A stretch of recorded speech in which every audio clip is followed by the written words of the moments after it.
Selamat pagi adik-adik.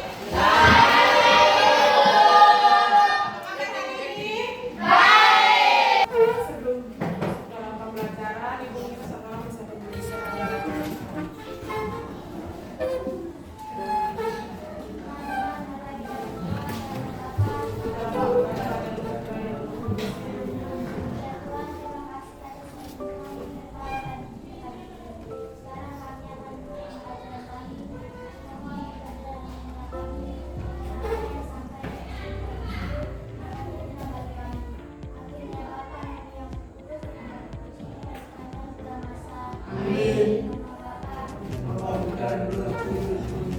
Baik adik-adik, sebelum masuk dalam pembelajaran, kita explaining dulu ya. Ada yang tahu apa explaining tepuk semangat? Apa ini contohkan dulu ya? Tepuk semangat. Tepuk semangat.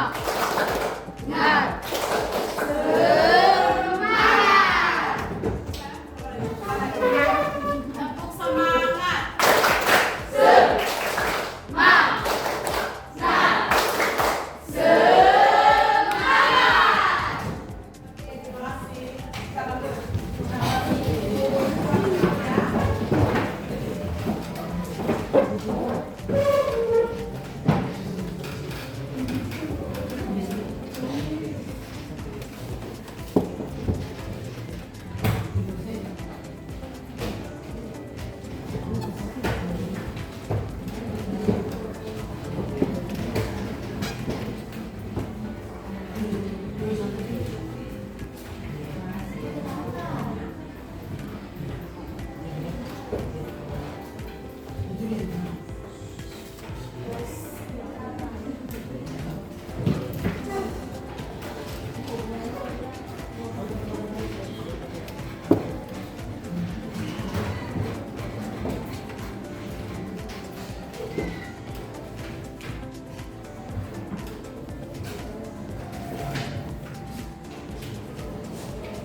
Agustina.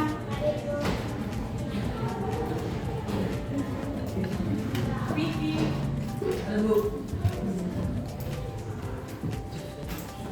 Andreas. Antonio.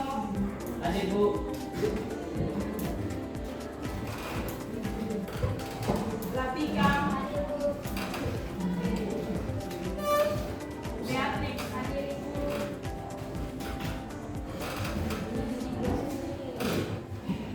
Octaviana.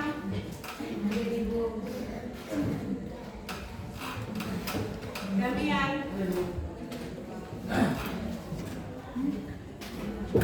Murek. Dai.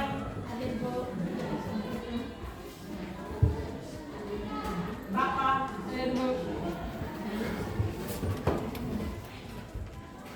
Sari.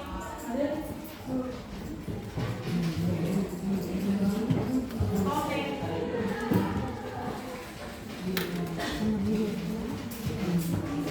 Gregorius.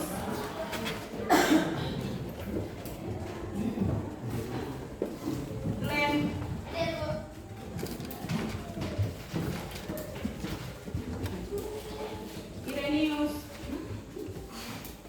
Irenius. Katarina.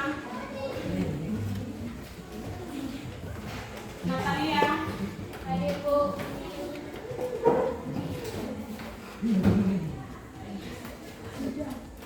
Maria.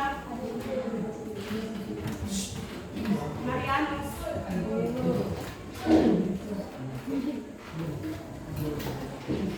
Moses.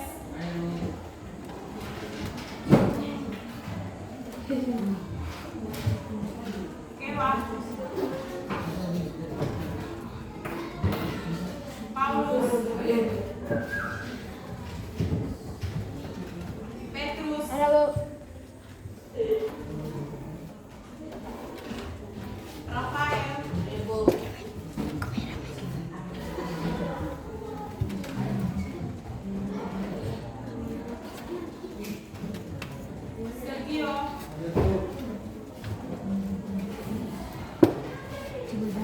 Ananda,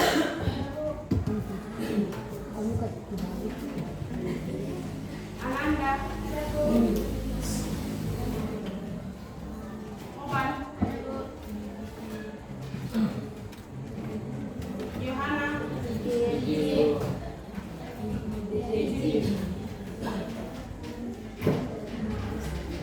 Yohanes, Yosef, Juliana,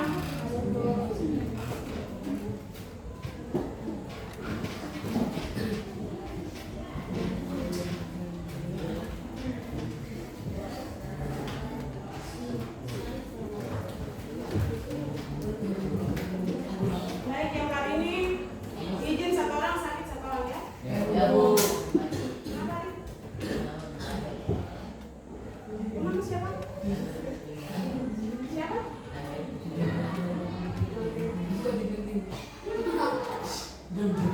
Oh iya, maaf ya Arin.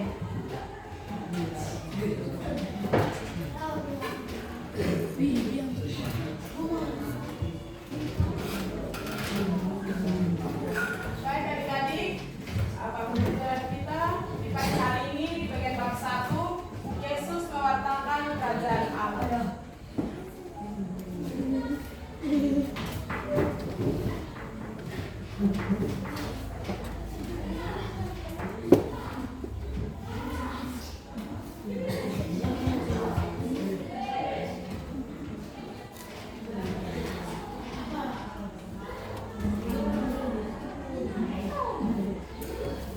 Materi kita di pagi hari ini tentang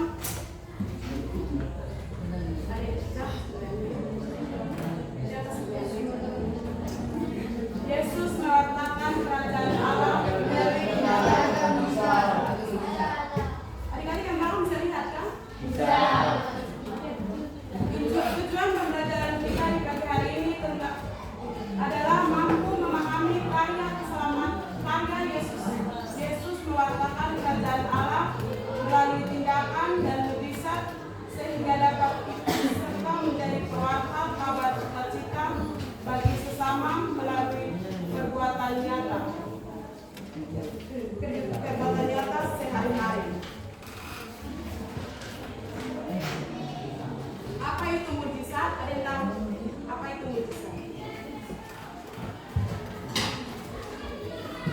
Ayo Dimas, ada yang tahu? Apa itu?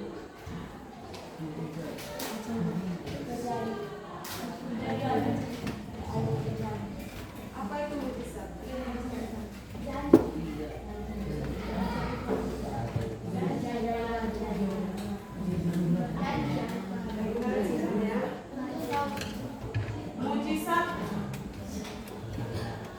Mujizat adalah peristiwa luar biasa yang dilakukan Yesus dengan kuasa Allah untuk menunjukkan kasih-Nya dan mewartakan kerajaan Allah.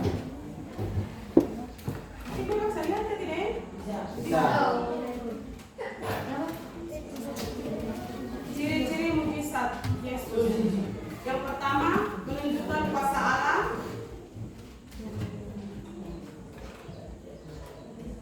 Yang kedua, mengungkapkan kasih Allah kepada manusia. Yang ketiga, menjadi tanda kedatangan kerajaan Allah. Yang keempat, mengajarkan nilai-nilai kehidupan.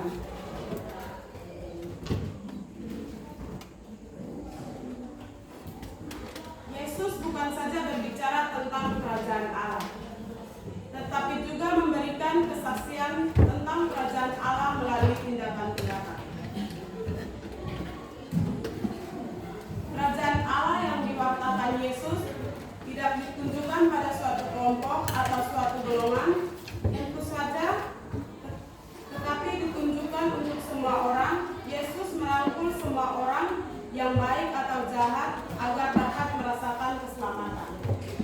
Tindakan yang dilakukan Yesus untuk mewartakan kerajaan Allah salah satunya adalah melalui mujizat. Dengan demikian, kenapa nubuat para nabi tentang Mesias yang telah dijanjikan Allah pada leluhur Yesaya. Berikut, para pengarang Injil menceritakan mukjizat Yesus guna memaklumkan bahwa Yesus tidak hanya menyampaikan kabar yang menggembirakan itu, tetapi ia sendirilah kabar gembira itu.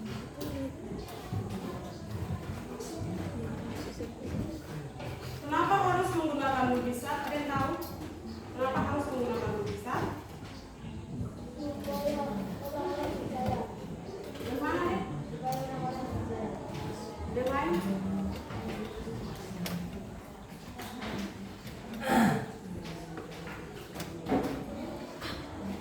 Kenapa harus menggunakan mukjizat? Pertama, Yesus menyatakan diri Allah melalui tindakan, yakni melalui perumpamaan dan mukjizat untuk mewartakan kerajaan Allah. Yang kedua, melalui tindakan mukjizat, yakni untuk menegaskan tentang siapakah Yesus. Berikut, karena latar belakang orang Yahudi pada waktu itu sederhana, kurang tidak berpendidikan, percaya kalau ada bukti, berikut supaya percaya. Baik adik-adik, kita dapat melihat ada gambar ilustrasi berikut. Perhatikan pada gambar dan temukan atau ilustrasi apa permasalahan yang terjadi pada gambar. Ada gambar di sini. Gambar yang pertama itu apa? Ada apa? Pembawa pengemis ya.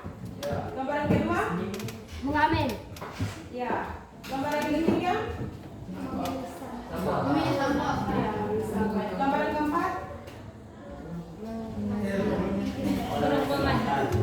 Orang yang ada apa ya? Apa sedang berpeluh?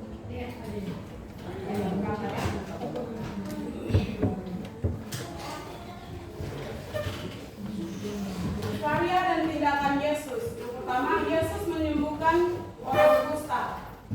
Yang terdapat dalam Injil Lukas bab 17 ayat 12 sampai 21. Yang kedua, Yesus mengusir roh jahat. Yang terdapat dalam Matius bab 8 ayat 28 sampai 32. Yang ketiga, Yesus meredakan angin ribut. Yang terdapat dalam Injil Matius bab 8 ayat 23 sampai 27. Yang keempat, Yesus membangkitkan orang muda di Nain. Terdapat dalam Injil Lukas bab 7 ayat 11 sampai 17.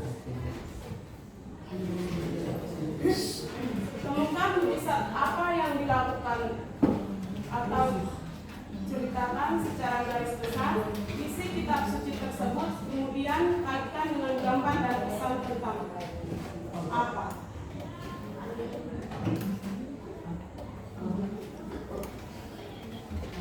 Baik, setelah kalian melihat gambar tadi, tentukan mukjizat apa yang Yesus lakukan atau ceritakan secara garis besar isi kitab suci tersebut, kemudian kaitkan dengan gambar dan pesannya tentang apa.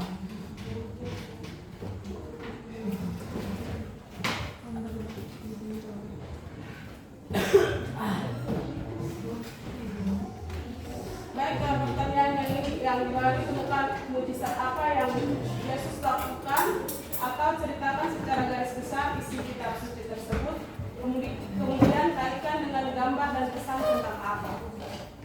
Baik, apa? Dan tadi kan kita semua sudah lihat gambar tuh, ada keempat gambar. Nah, dari keempat gambar tuh kaitkan dengan Injil yang di atas ini.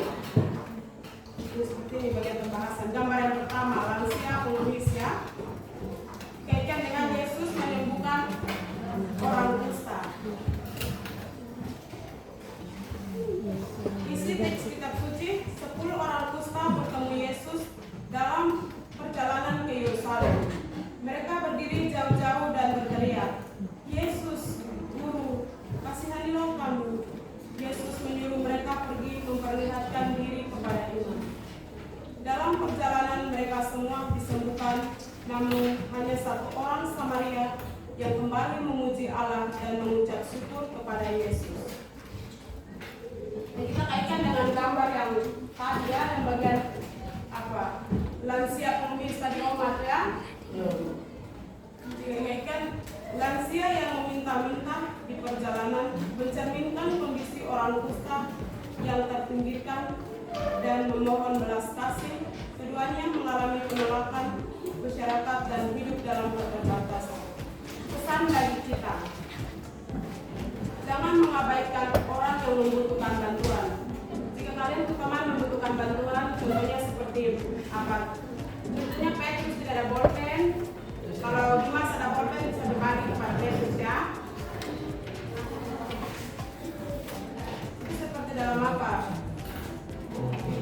Kira-kira di sini kayak Yesus menyembuhkan orang kusta. Pesan bagi kita ya apa? Pesan bagi kita, jangan mengabaikan orang yang membutuhkan bantuan ya.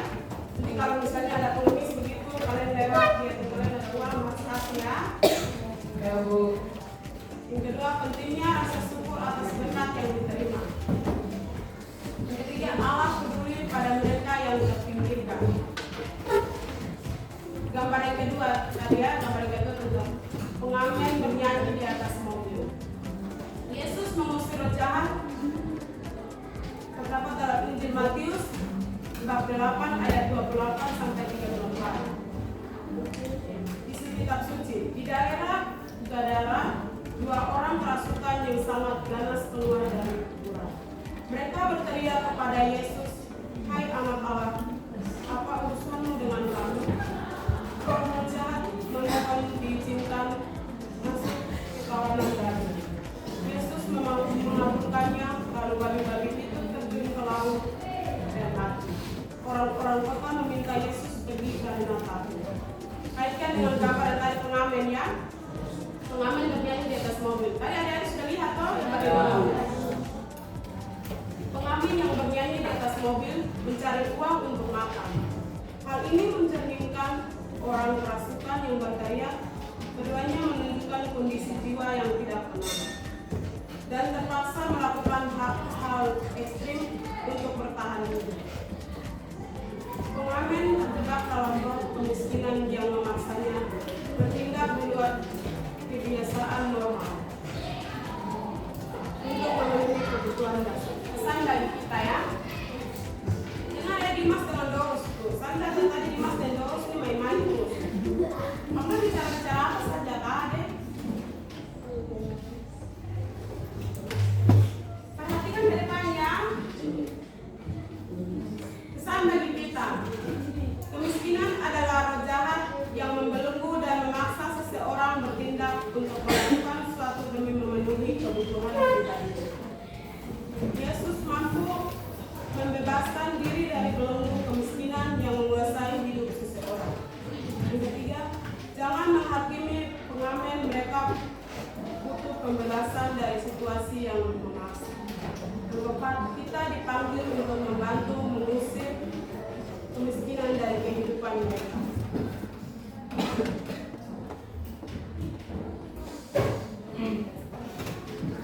Ada gambaran ketiga, pemulung ya, pemulung di TPA. Dikaitkan dengan Yesus meredakan angin ribut, terdapat dalam Injil Matius bab 8 ayat 23 sampai 27. Isi teks kitab suci. Yesus dan murid-murid menyeberangi danau dengan perahu. Tiba-tiba terjadi angin ribut yang dahsyat hingga perahu hampir tenggelam. Sementara Yesus tidur, murid-murid membangunkannya dengan panik. "Tuhan, tolonglah kita." Yesus menegur mereka karena kurang iman, lalu menenangkan angin dan danau. Semua menjadi hening. Kaitkan dengan gambar yang bagian tiga tadi ya, pemulung ya. Pemulung yang bekerja di tengah sampah mencerminkan badai kehidupan. Kondisi sulit yang mengancam keselamatan hidup, seperti murid-murid yang ketakutan menggunakan. Pesan bagi kita, ada 3 pesan bagi kita. Yang pertama, hidup sesuai ada.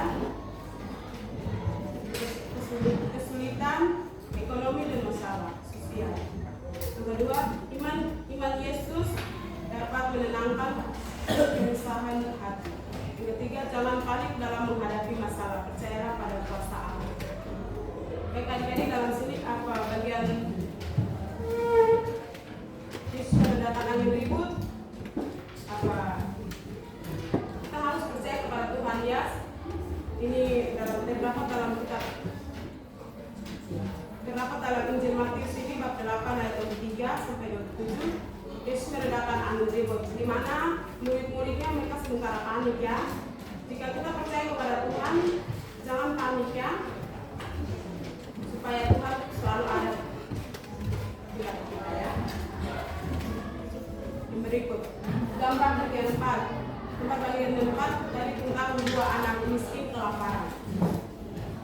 Terdapat dalam Injil Lukas bab 7 ayat 11 sampai 17. Yesus membangkitkan orang muda di Nain.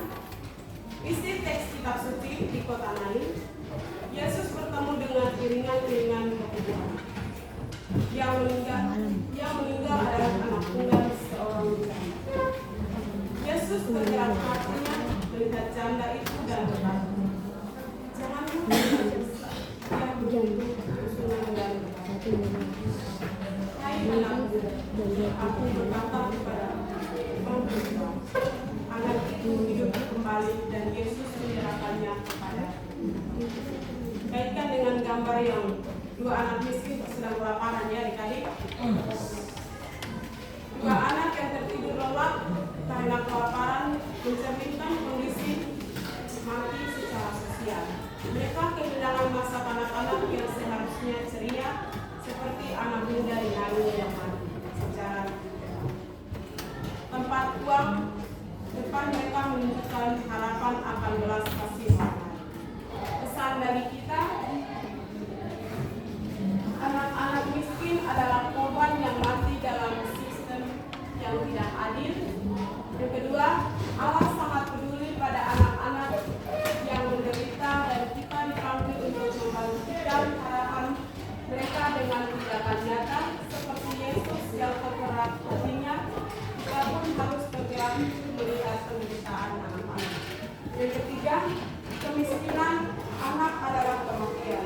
Masa depan bangsa yang harus dilakukan.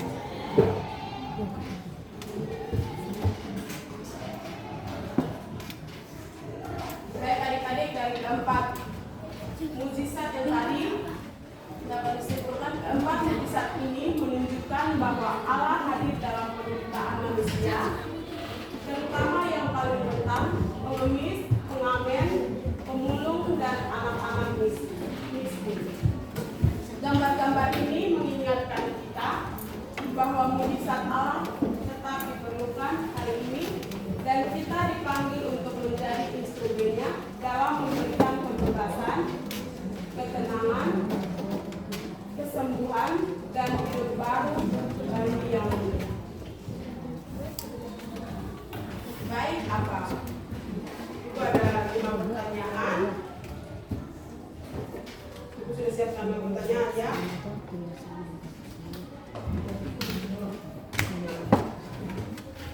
Jadi kita sambil bernyanyi.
Apa itu mukjizat menurut hari ini? Jawaban: mukjizat adalah peristiwa luar biasa yang dilakukan Yesus dengan kuasa Allah untuk menunjukkan kasih-Nya dan mengatakan kerajaan. Oke.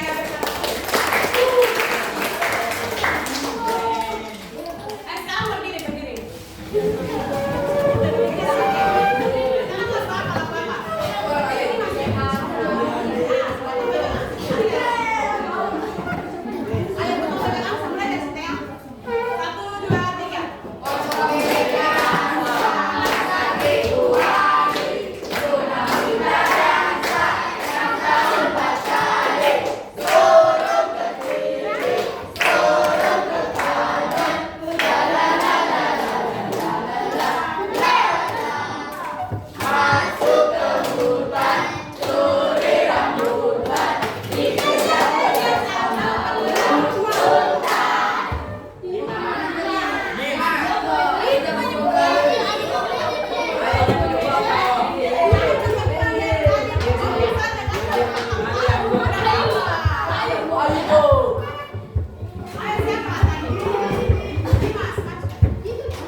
Yesus menyembuhkan orang buta. Oke, terima kasih. Lanjut lagi ya. Berdirikan. Semangat tadi, Mas. Berdirikan. Semangat, Kak. Ayo mulai dari jangan ini pakai apa pembuang ya, proses saja. Ayo. Ayo, tambah lagi. Semangat.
kemiskinan, kebencian, kecanduan, dan kemalasan rohani.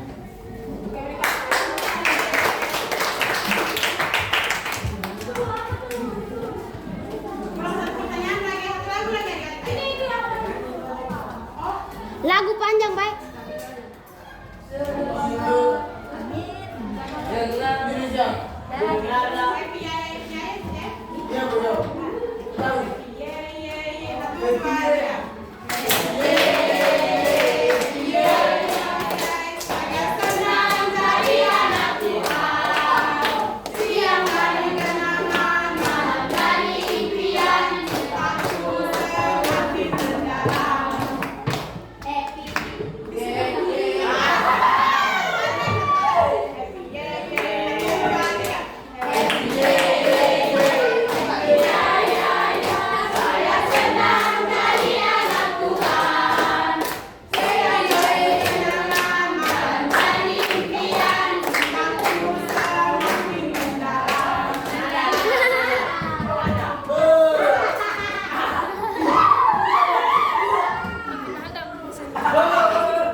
Tiada jawaban lagi kan?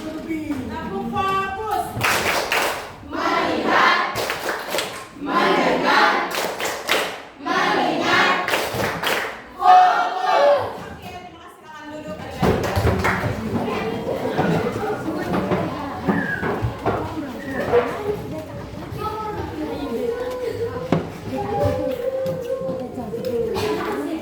Baik adik-adik, pembelajaran berita hari ini sampai sini. Ibu simpulkan, Yesus tidak hanya mewartakan kerajaan Allah melalui kata-kata, perumpamaan, tetapi juga melalui tindakan atau mujizat. Kerajaan Allah adalah situasi penuh kasih, tempat semua orang dikasihi Allah dan tidak ada skala antara orang miskin dan orang kaya. Yesus menunjukkan hal ini dengan bergaul dengan siapa saja, terutama orang miskin, orang berdosa dan tersinggung. Contoh mujizat yang dilakukan Yesus, yang pertama mujizat penyembuhan. Yesus menyembuhkan orang kusta, Yesus menyembuhkan orang buta, Yesus menyembuhkan orang lumpuh. Yang kedua, mujizat pengusiran setan. Yesus mengusir setan yang memasuki seseorang. Yang ketiga, mujizat menakutkan orang. Yang keempat, Yesus meredakan angin ribut. Yang berikutnya, Yesus berjalan di atas air. Yang keempat, mujizat membangkitkan. Yesus membangkitkan pemuda Nain. Yesus membangkitkan Lazarus. Sebagai murid Yesus, kita harus mampu meneladani tindakan Yesus, yaitu turut mewartakan kabar sukacita pada orang lain dengan tindakan kasih kita pada sesama, terlebih sesama yang menderita.